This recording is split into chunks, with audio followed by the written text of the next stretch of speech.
బ్రహ్మర్షి పితామహ పత్రిజీ. అందరికీ నమస్కారం. బ్రహ్మర్షి పితామహ పత్రిజీ. పత్రిజీతో ప్రతి ఒక్కరికి ఎన్నో అనుభవాలు, అనుభూతులు, మధుర స్మృతులు ఉంటాయి. సో వాటి గురించి తెలియజేయడానికి ఈరోజు మనతో పాటు ఉన్నారు senior most pyramid master Yemmiganur నివాసి ఇందిరా గారు. వారితో మాట్లాడి మరిన్ని విషయాలు తెలుసుకుందాం. మేడం నమస్తే. నమస్తే. ముందుగా మీ ధ్యాన పరిచయం మేడం. నా పేరు ఇందిరా, నేను ఎమ్మిగనూరులో ఉంటాను. నాకు ఈ ధ్యానము ఎలా పరిచయం అయిందంటే, మాకు స్కూల్లో ఒక కొలీగ్ ఉండేది. వాళ్ళు మాట్లాడుకునేవాళ్ళు అనమాట, ధ్యానం చేస్తే ఆరోగ్యం బాగవుతుంది అని. అలాగా నాకు కూడా థ్రోట్ ఇన్ఫెక్షన్ ఉండేది, అందుకే దాన్ని మార్చుకోవాలని చెప్పి, నేను సంపూర్ణ ఆరోగ్యాన్ని పొందాలని చెప్పి నేను అలాగా వాళ్ళతో అడిగి ధ్యానం నేర్చుకొని అంటే వాళ్ళ ద్వారా తెలుసుకొని, అంటే మీరే ధ్యానం కోసం వెళ్ళారు? నేనే వెళ్ళాను. అలాగా నేను ధ్యానం చేసి నా యొక్క థ్రోట్ ఇన్ఫెక్షన్ని 40 daysలోనే నేను తగ్గించేసుకున్నాను. ఎన్ని గంటలు సాధన చేసేవాళ్ళు? నేను అప్పుడు జస్ట్ 20 minutes అండి ఫస్ట్ స్టార్టింగ్లో. ఎందుకంటే కుదిరేది కాదు, నాకు తెలియదు కూడా సరిగా, అట్లా కూర్చోవాలని కూడా సరిగా తెలియదు. అలాగా సాధన పెంచుతూ ఒక మినిమమ్ 20 minutes నుండి 9 hours దాకా నేను చేయడం మొదలు పెట్టానండి. 9 hours మెడిటేషన్ చేసేవాళ్ళు అంటే హోల్ నైట్? దసరా మహోత్సవాలని వస్తాయి. నేను ఒక టీచర్గా పనిచేస్తున్నాను. మాకు హాలిడేస్ వచ్చింది అంటే ఇంకా మాకు ధ్యానమే ఇంకా పండగ ఉన్నట్టు. మార్నింగ్ 7కి కూర్చున్నదాన్ని ఈవినింగ్ 7 దాకా చేసేదాన్ని. అంటే పిరమిడ్కి చేసేదాన్ని, ఇంట్లో ఉంటే డిస్టర్బ్ అవుతుంది అని. అలాగా నాకు ఎన్నో అనారోగ్యాలని పోగొట్టుకున్నాను మేడం. దాంట్లో ఒకటి ఈ థ్రోట్ ఇన్ఫెక్షన్. ఇది ఏంటి అంటే, నాకు ఏ సీజన్ మారినా కూడా నాకు వచ్చేస్తుంది. అందుకోసమే నేను దాన్ని తగ్గించుకోవాలనుకున్నా. డాక్టర్ దగ్గరికి వెళ్తేనేమో ట్రాన్సిల్స్ లాగా వస్తాయమ్మా నీకు, కానీ ఆపరేషన్ చేస్తే మరీ వస్తాయి. కాబట్టి ఎన్నిసార్లు ఆపరేషన్ చేయించినా కూడా మరీ వస్తే ఇంకా లాభం ఏంటి, ఇంకా డాక్టర్ దగ్గర పోయి ఆడ ఆపరేషన్ చేయించుకోవడం.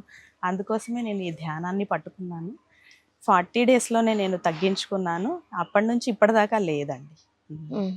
సో మరి ధ్యానంలోకి వచ్చారు, మీకున్న ప్రాబ్లం సాల్వ్ చేసుకున్నారు ధ్యానం ద్వారా. మరి ఆ ధ్యాన గురువుని ఎప్పుడు కలిశారు? నేను 2005లో కలిశాను మేడం. మే బుద్ధ పూర్ణిమ. బెంగళూరుకి వెళ్ళాను. బుద్ధ పూర్ణిమలో మైత్రేయ బుద్ధుని చూశాను. చాలా గురువు గారు ఎందుకు అక్కడి నుంచి నన్ను చూస్తూనే రమ్మని పిలిచారు. కూర్చున్నాను. మీకు ఇంకొకటి చెప్పాలి, నాకు అపెండిసైటిస్ అని ఈ రైట్ సైడ్ చాలా నొప్పి వచ్చేది.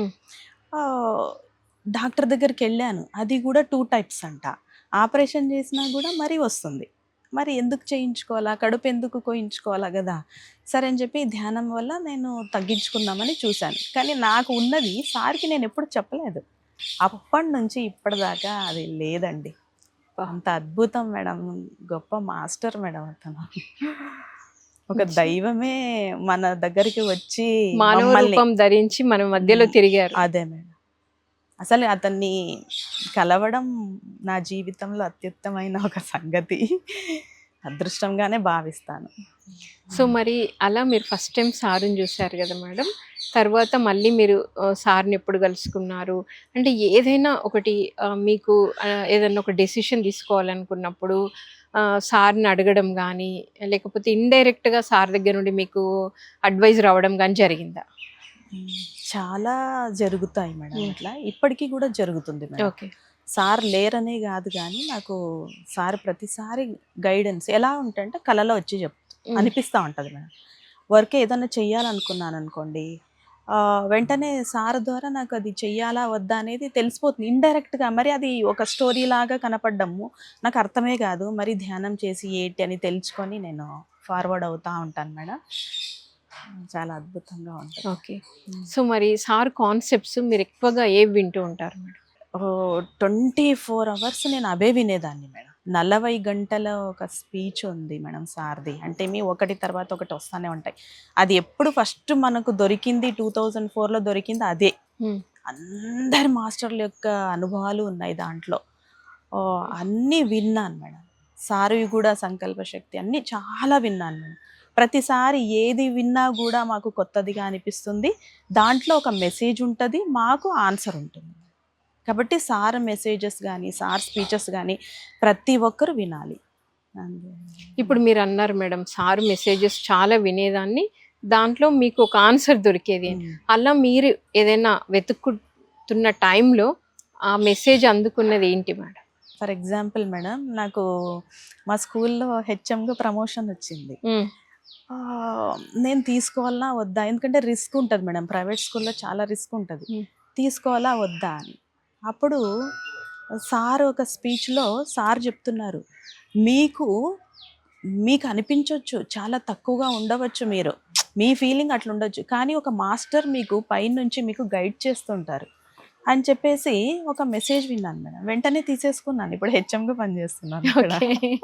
కూల్గా ప్రశాంతంగా చేస్తున్నారు. చాలా అసలు నాకు వర్కే ఉండదు మేడం ఇప్పుడు. ఓకే, అంత అద్భుతం ధ్యానం వర్క్ ఉంటుంది అనమాట. ధ్యానం వరకు పిల్లలకి బాగా ధ్యానం చేపిస్తా మేడం. ప్రతి ఒక్క ఊర్లకు వెళ్ళి ధ్యానం చెప్పడం నాకు అదే ఇంకా. సో మరి సార్ కాన్సెప్ట్స్ నుండి మీకు మెసేజెస్ వస్తాయని చెప్పారు. తర్వాత వచ్చేసి మనకి స్వాధ్యాయ, మన సారు బుక్సే మనకి బోలెడు ఉన్నాయి. సారు కొత్త బుక్స్ కూడా చాలా ప్రమోట్ చేస్తారు. ఎప్పుడైనా సార్ మీకు మీరు ఈ బుక్ చదవండి మేడం అని చెప్పడం జరిగిందా? చెప్పండి దాని గురించి. ఒకసారి నేను ప్రాక్టికల్గానే ఉన్నాను మేడం, అంటే ఎంత ధ్యానం చేస్తున్నా కూడా ఇంకా నేను 100% నేను ఆధ్యాత్మికంలో లేకుండా పోతున్నానే. ఇల్లు చూసుకోవాలి, అలాగే స్కూల్ చూసుకోవాలి, కాబట్టి నేను ఎట్లా అని ఆలోచిస్తూ ఉంటే అప్పుడు రామ్ గారు రాసిన ఒక బుక్ సార్ నన్ను పిలిచి దాన్ని చదువు అని చెప్పారు మేడం. అంటే సార్ చూడండి, తను ధ్యానం చేస్తారు, అలాగే అందరికీ మెసేజెస్ కూడా, అంటే ట్రైనింగ్ ఇస్తున్నారు మేడం, మైండ్ సెట్ ట్రైనింగ్ కూడా ఇస్తున్నారు. అంటే అది ఫుల్ ప్రాక్టికల్, ఇది మొత్తం ఆధ్యాత్మికం. చూడ తను ఎలా బ్యాలెన్స్ చేస్తున్నాడు అన్నట్టు సార్ నాకు ఇచ్చారు మేడం. అది చదివి అప్పుడు అనిపించింది అన్నమాట, ఓకే మేము కరెక్ట్ చేస్తున్నాను నేను అనిపించింది. సో మరి మీరు శాకాహారిగా ఎప్పుడయ్యారు మేడం? మేడం ఇది శాకాహారిగా అంటే నేను 2004లో వచ్చాను, వితిన్ 6 months లోపల అయిపోయాను మేడం. నేను ఒకటే కాకుండా మా ఇంట్లో అందరూ శాకాహారులుగా మారిపోయారు మేడం. మీరే మార్చుకున్నారనమాట. అంతే మేడం, అది నేను ఇంకా తినకపోతే, నేను వండకపోతే ఇంకా వాళ్ళు కూడా వచ్చేసారు. కానీ వాళ్ళు కూడా తెలుసుకున్నారు, జీవహింస మహాపాపం అని తెలుసుకున్నారు, కాబట్టి వాళ్ళు కూడా తినట్లేదు. మా అమ్మ నాన్న కూడా ధ్యానంలో వచ్చారు, వాళ్ళు కూడా శుద్ధ శాకాహారులు మేడం. మా అమ్మ, మా పిన్ని, మా సారు అందరు. ఓకే. సో మరి ధ్యాన మహా యజ్ఞాలు యాగాలు పిఎస్ఎస్ఎం మూమెంట్ లో జరుగుతూ ఉంటాయి. సో పిఎస్ఎస్ఎం ఆ యజ్ఞాలు యాగాలప్పుడు సారు ప్రతి ఒక్క పిరమిడ్ మాస్టర్ కి షేక్ హ్యాండ్ ఇస్తారు మేడం. ప్రతి ఒక్కరిని ఏంటి సంగతులు అని అడుగుతారు. యజ్ఞం అయిపోయిన తర్వాత అందరూ సారు మాతో మాట్లాడారు, వస్తే 50,000 మంది ఉంటారు, ఇక్కడేమో సార్ ఒక్కరే. అసలు నిజంగా అది ఎలా సాధ్యం అని మీకు అనిపిస్తుంది మేడం? అది ఒక మిరాకిలే మేడం నా జీవితంలో. అందరికీ అలాగే ఉంటది, నాకే గొప్ప, నా పత్రి సార్ నాతోనే ఉన్నాడు అనిపిస్తా ఉంటుంది. నాకే షేక్ హ్యాండ్ ఇచ్చాడు, అంతమంది ఉన్నా కూడా నన్నే పిలిచి ఇచ్చాడు, నాకే హగ్ ఇచ్చాడు అనిపిస్తా ఉంటది. కానీ అది సార్ యొక్క, ఎందుకంటే అది సారు మనలో ఏం చూస్తారో మాకు తెలియదు మేడం, అందుకోసమే అది పర్ఫెక్ట్ అనిపిస్తుంది. ఎందుకంటే ఆ యజ్ఞం తర్వాత మేము ఎంతో హై స్థితిలో ఉంటాం మేడం, దాన్ని మనం ఇతరులకు పంచడానికి మనకు అది చాలా యూస్ఫుల్ అవుతుంది. కాబట్టి షేక్ హ్యాండ్ కానీ హగ్ కానీ ఎప్పుడు మిస్ కాలేదు మేడం, ఎన్ని యజ్ఞాలైనా. లాస్ట్కి January 26th ఇక్కడికి వచ్చారు మేడం, సార్ ఎమ్మిగనూరుకి వచ్చింది. ఆ రోజు కూడా అసలు అప్పటిదాకా ఎవ్వరికి ఇయ్యని షేక్ హ్యాండ్, కానీ ఆ రోజు నన్ను పిలిచి నాతో స్పీచ్ చెప్పించి ఎంతసేపు ఒక అర్ధ గంట ఇట్లే లెఫ్ట్ హ్యాండ్తోనే ఇచ్చాడు మేడం. చాలా మిరాకిల్ మేడం. అంటే అప్పటి నుంచి నాలో ఒక రకమైన సమస్థితి అనేది వచ్చేసింది మేడం, చాలా అద్భుతంగా ఉంది మేడం అప్పటి నుంచి. నిజంగా చూడండి, మీరు ఎంత చక్కగా గమనించారు మేడం. గురువు షేక్ హ్యాండ్ మనకు అందరికి మామూలుగా సార్ షేక్ హ్యాండ్ ఇచ్చారనే కనబడుతుంది, కానీ మిమ్మల్ని పిలిచి పక్కన నిల్చుకోబెట్టుకొని మీతో స్పీచ్ ఇచ్చేసి మీకు షేక్ హ్యాండ్ ఇవ్వడం వల్ల మీలో ఒక ట్రాన్స్ఫర్మేషన్ వచ్చింది మేడం. ట్రాన్స్ఫర్మేషన్ చాలా ఖచ్చితంగా ఆ స్పీచ్ వల్ల కూడా అక్కడ ఉన్న వాళ్ళందరికీ వచ్చింటది మేడం.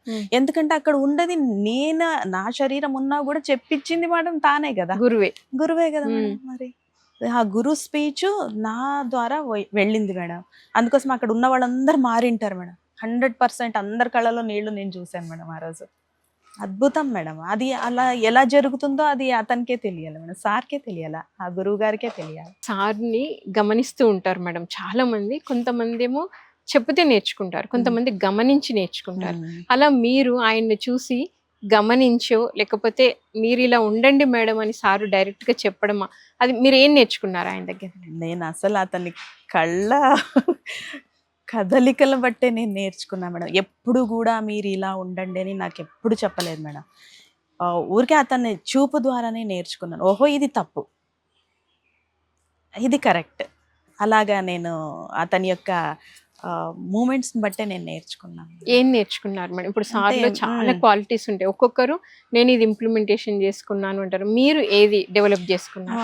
ఒకసారి మేడం అందరూ మాస్టర్లు వచ్చారు మేడం. ఈరెంట శెట్టి సార్ అని ఎమ్మిగనూరులో గొప్ప మాస్టర్. సెకండ్ పత్రిజీ అనుకుంటాం మేము. ఎమ్మిగనూరు పత్రి అని పిలుచుకుంటాం. ఆ సార్ ఇంటికి ఎప్పుడు సార్ వచ్చేది. అలాగ అందరూ వచ్చారు. మేము కూడా సీనియర్ మాస్టర్లే కానీ వచ్చి కూర్చున్నాం అక్కడ. కానీ అక్కడ వచ్చిన జూనియర్ మాస్టర్లు కూడా సార్ని కలవాలనేది ఉంటుంది వాళ్ళకి. అప్పుడు సార్ ఇట్లా చూసి ఇట్లా నన్ను చూశాడు. వెంటనే అక్కడ నుంచి లేసాడు.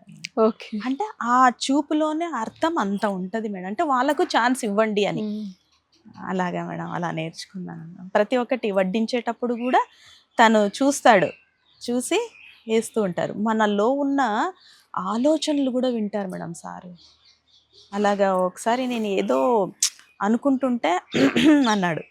అంటేనే వెంటనే ఓహో నేనేమో రాంగ్ ఆలోచిస్తున్నానని చెప్పి వెంటనే కట్ చేసుకొని సైలెంట్ అయిపోయాను. అలాగా ప్రతి ఒక్కటి నాకు సార్ ఒక మూమెంట్స్ ద్వారానే నేను నేర్చుకున్నాను. సో మరి మనకి మూమెంట్లో పిరమిడ్ పార్టీ ఆఫ్ ఇండియా ఉంది. యజ్ఞాలు, యాగాలు, చక్రాలు, శాకాహార ర్యాలీలు, ధ్యాన ప్రచారాలు, పాంప్లెంట్స్, బుక్స్ ఇంత వచ్చింది మేడం. ఇందులో మీకు బాగా మీరు ఏది పట్టుకొని ముందుకెళ్ళారు? నేనా మేడం చెప్పాలి అంటే ధ్యాన ప్రచారం వల్లనే వెళ్ళాను మేడం. నాకు ధ్యాన ప్రచారం అంటేనే ఇష్టము. ఇంకొకటి మేడం ధ్యాన ప్రచారం ఉన్నప్పుడు మేము అంటే యజ్ఞాలు ఉన్నప్పుడు కూడా ఉంటాయి కదా మేడం, బుక్స్ ఇస్తారు చందాల కోసం మేడం. ఊరంతా తిరిగినాం చూడండి, అది ఇష్టము. ప్రచారం అంటే ఇంకా ర్యాలీలు కూడా చేశాం మేడం. ఇక్కడ చాలా ర్యాలీలు జరిగినాయి. అలాగా నాకు చాలా ఇష్టం అంటే ప్రచారమే మేడం. మరి సారు మానస పుత్రిక అంటారు ధ్యాన జగత్ పత్రికని. చాలా మంది చెప్తూ ఉండేవాళ్ళు మేడం, అసలు ఎప్పుడెప్పుడు మ్యాగజైన్ వస్తుందా, ముఖ్యంగా పత్రి సార్ కాన్సెప్ట్ ఏంటి, స్వయంగా పత్రిజీనే మా ఇంట్లోకి వచ్చినంత ఎనర్జీని ఫీల్ అయ్యామని చెప్తారు. సో దాని గురించి ముందు ఏ బుక్స్ నేను చదివేదాన్ని కాదు మేడం. నాకు వచ్చేది అదొక్క బుక్కే కాబట్టి దాన్ని ఖచ్చితంగా చదివేదాన్ని మేడం. దాన్నే నేను క్లాసులలో చెప్పడము మొదలుపెట్టాను. ఒక్క కాన్సెప్ట్ ఒక రోజంతా చెప్పొచ్చు మేడం. అంత అద్భుతమైన జ్ఞానం ఉంటుంది.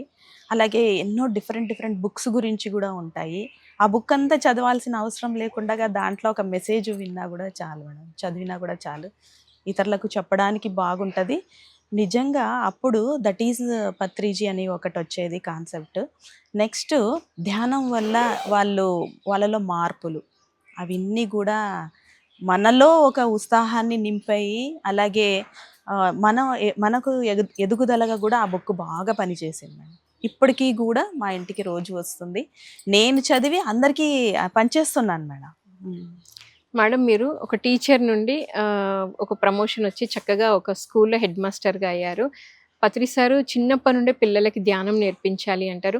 మరి మీరు హెడ్ మాస్టర్ అయిన తర్వాత మీ స్కూల్లో ధ్యానానికి సంబంధించిన క్లాసులు ఏమైనా ఒక క్లాస్ ప్లాన్ చేయడము డే మొత్తంలో పిల్లలకి, లేదా మీరు ధ్యానం నేర్పిస్తే ఆ స్టూడెంట్ ధ్యానం నేర్చుకొని తన జీవితాన్ని చక్కగా మలుచుకున్నది ఏదైనా అనుభవం? చాలా ఉన్నాయి మేడం మిరాకిల్స్. మీరు వచ్చి చూస్తే మా స్కూల్ చూస్తే అప్పుడు మీకు అర్థమైపోతుంది. ఎందుకంటే we create our own life అని సార్ చెప్పేశారు. నీ జీవితానికి నీవే సృష్టికర్త అని నేను తెలుసుకొని నా జీవితాన్ని అలాగే జీవిస్తున్నాను. ఇప్పుడు నేనొక్కటే జీవించి మా పిల్లలు నాలాగా ఎదగాల కదా వాళ్ళు. అంటే ఆ చిన్న పిల్లలకి ఇప్పుడే నేర్పితే వాళ్ళు ఆనందంగా జీవిస్తారు కదా. అని చెప్పేసి నేను పిల్లలకి ఇప్పటి నుంచే స్టోరీస్ రూపంలో అలాగ అన్ని వాళ్ళకి చెప్పేస్తున్నాను మేడం. వాళ్ళకి అర్థం కాకపోని నా డ్యూటీ ఏంటంటే పిల్లలకి మీ జీవితాన్ని మీరే సృష్టించుకుంటారు అనేది ఒకటి చెప్తున్నాను మేడం. ఇంకొకటి, ఒక బాల్ తీసుకొని గోడకేస్తే మనకే వస్తుంది, కాబట్టి మీరు ఇతరులకు ఏమి ఇస్తారో అదే వస్తుంది. అది ఒకటి కాన్సెప్ట్ ఖచ్చితంగా పిల్లలు పాటిస్తున్నారు మేడం. అలాగా ఇంకొకటి, మా స్కూల్లో చాలా క్లాసెస్ పెట్టించాను మేడం, ధ్యానం క్లాసులు. మాస్టర్లను కూడా మా ఏవో సార్ ఉంటారు మేడం, అడ్మినిస్ట్రేటివ్ ఆఫీస్, అతని యొక్క పర్మిషన్తో నేను క్లాసులు కూడా పెట్టించాను. చాలామంది మాస్టర్లు వచ్చేసి కూడా క్లాసులు చెప్పారు. ఇంకొకటి ఏమంటే, మీరు మార్పు అన్నారు కదా మేడం, నేను బయటకు వెళ్తే మేడం, చిన్న పిల్లలే 10th తర్వాత వాళ్ళు వస్తారు కదా, వాళ్ళు ఇప్పుడు డిగ్రీసు జాబులు అన్నీ చేసుకుంటున్నారు. వాళ్ళు వచ్చి ఒక మాట అంటారు మేడం, మేడం మీరు చెప్పినప్పుడు నాకు అర్థం కాలేదు మేడం, కానీ ఇప్పుడు నా జీవితంలో చాలా అద్భుతమైన మార్పులు నేను చూస్తున్నాను, మీరు చెప్పింది చాలా ఫాలో అవుతున్నాను అని చెప్తారు మేడం. అంతకన్నా నాకు ఆనందం ఇంకా ఎక్కడ ఉంటుంది మేడం. Correct madam. చాలా అద్భుతంగా ఉంది మేడం. ధ్యానం ఆషామాషి మాత్రం కాదు. సో మరి పత్రి సార్తో అందరికీ చాలా అనుబంధము, అనుభూతులు అన్నీ ఉంటాయి మేడం. ఓ పత్రి సారు బాడీ వెకెట్ చేస్తున్నారు అనేది నిజంగా కొంతమంది జీర్ణించుకున్నారు, కొంతమంది టైం పట్టింది.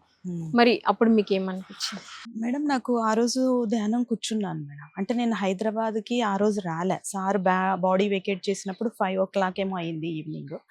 నేను ఇంట్లో ధ్యానం కూర్చున్నప్పుడు సారు ఒక సెల్ లాగా, అంటే అన్ని ఒక్కొక్క పిరమిడ్ మాస్టర్లో ఒక్కొక్క సెల్ వెళ్ళింది మేడం. నేను నా యొక్క ధ్యానంలోనే నేను చూశాను. కాబట్టి పత్రి సార్ ఎక్కడో లేరు అనకుండా అందరిలో ఉన్నారు మేడం సార్.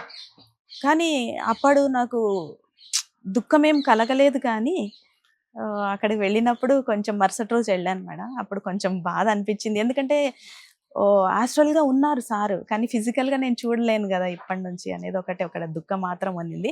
ఆ రోజు ఎప్పుడైనా కానీ అట్లా అనిపించినప్పుడు, దుఃఖం అనిపించినప్పుడు సార్ ఖచ్చితంగా కలలో వస్తారు మేడం. ఏదో ఆనందంగా ఉన్నట్టు సారు అలాగ ఉంటుంది. పత్రిజీ శక్తి స్థల్ గురించి చెప్పండి మేడం. మేడం అది పేరే శక్తి స్థల్. మన జీవితంలో మార్పు రావాలన్నా, ప్రాపంచికంగా నీవెంత ఎదిగినా కూడా, కానీ ఆధ్యాత్మికంగా మాత్రం మనం ఎదగాలి మేడం. మనలో మన యొక్క ఆలోచనలో మార్పు రావాలి, అలాగే మన బాడీలో శక్తి రావాలి అంటే కూడా ఖచ్చితంగా మనము అక్కడ శక్తి స్థల్లో వెళ్ళాలి, ధ్యానం చెయ్యాలి, మన జీవితాన్ని మార్చుకోవాలి, ఆధ్యాత్మికంగా ఎదగాలి, అలాగే చేతనైనంత సహాయం కూడా చేయాలి. మరి పత్రిజీ స్మృతి స్మరణోత్సవాలు కడతాల్లో ప్రతి సంవత్సరం చేస్తున్నారు మేడం, 3 రోజులు. సో దాని గురించి సార్ని ఫిజికల్గా చూసిన వాళ్ళకే అది అర్థమవుతుంది మేడం, సార్ యొక్క విలువ. సారు లేరు అనుకునే వాళ్ళకి మనం ఏం చెప్పలేం, కానీ సార్ని గమనించుకోవడము, గుర్తించుకోవడము, మనకు ఈ నిజంగా అంటే సార్ లేకపోతే ఈ శరీరం ఉండేది కాదేమో నా జీవితంలో. కాబట్టి ఉన్నాను అంటే సార్ యొక్క భిక్షని అని చెప్పుకుంటాను మేడం నేను, సార్ యొక్క.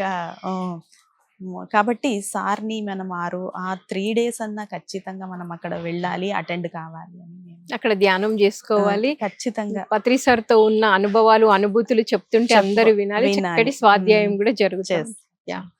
సో మరి మీ జీవితంలో మేడం ఇప్పటికీ అంటే ఎప్పుడు తలుచుకున్న ఒక హ్యాపీ ఫీలింగ్, అలాంటి గురువుతో నేను భూమి మీద ఉన్నాను, ఇంత చక్కటి మధుర స్మృతులు నాకు నా గురువు కలిగించారు అని తలుచుకున్నది ఏముంది మేడం? ఒకసారి తుంబుర తీర్థం అని ట్రెక్కింగ్ పిలుచుకెళ్ళారు.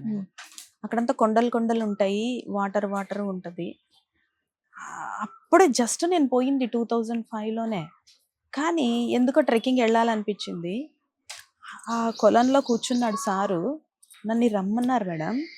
సారు కూర్చొని ఉన్నారు, సారు రమ్మన్నారు, సరే అని చెప్పి సార్ మీద వెళ్ళి అట్లా పండుకుంటే నాలో ఏం జరిగిందో ఏమో మేడం, ఆ రోజు నుంచి మార్పు స్టార్ట్ అయిపోయింది మేడం. ఎప్పుడు చూసినా నాకు సార్ యొక్క అదే గుర్తొస్తుంది మేడం. అప్పుడు శ్వాస గమనించినాను మేడం, డిఫరెంట్ కాదు, అందరూ ఒకటే మేడం. ప్రతి ఒక్కరిలో పత్రి సార్ ఉన్నాడు, ప్రతి ఒక్కరిలో ఆ పత్రి సార్ ఒక దైవంగా ఉన్నాడు మేడం. ఆ దైవం మీరు ఏమనుకుంటున్నారో అది పత్రి సారే మేడం. ప్రతి ఒక్క దాంట్లో నేను అతన్ని చూస్తున్నాను మేడం. చెట్లో చూసుకోండి, అదే ఆ శక్తి, అదే అదే గురువు గారు. అంత గొప్పగా ఉంది మేడం సార్తో రిలేషన్ నాకు. ప్రతి ఒక్కసారి ఏదో ఒక తప్పటడుగు వేసేటప్పుడల్లా చెయ్యి అందించేవాడు మేడం. సార్ ఖచ్చితంగా వచ్చేవాడు. ఎప్పుడో ఒకసారి లేదా మేమే వెళ్ళేవాళ్ళం. అలాగే అందరికి గ్రూప్గా వెళ్ళేవాళ్ళం. అక్కడ సార్ ద్వారా నాకు మెసేజెస్ రావడం అలా జరిగింది మేడం. యా మరి ఇంత అద్భుతమైన జీవితాన్ని మీకు ఇచ్చిన మీ గురువుకి మీరు కృతజ్ఞత చెప్పాలి అంటే ఏం చెప్తారు మేడం? మేడం, సార్ యొక్క సంకల్పమే ధ్యాన జగత్తు, పిరమిడ్ జగత్తు, శాకాహార జగత్తు. నేను ఖచ్చితంగా నా చేతనైనంత ఫస్ట్ అందరికీ ధ్యానాన్నే బోధించడానికి ట్రై చేస్తాను మేడం. వాళ్ళ జీవితంలో మార్పు రావాలనే కోరుకుంటాను. ఎందుకంటే చాలామంది ఇంకా హింసలోనే జీవిస్తున్నారు. దాన్ని కొంచెం తగ్గించుకుంటే మేము కొంచెమన్నా రుణం తీర్చుకున్నట్టు అవుతుంది. అందుకోసమే ధ్యాన జగత్తుకి నేను పాటుపడతాను. పిరమిడ్ జగత్తుకి ప్రతి ఒక్క ఇంట్లో పిరమిడ్ ఉండేటట్టు చూస్తాను. అంతే మేడం, హింసా జగత్తు.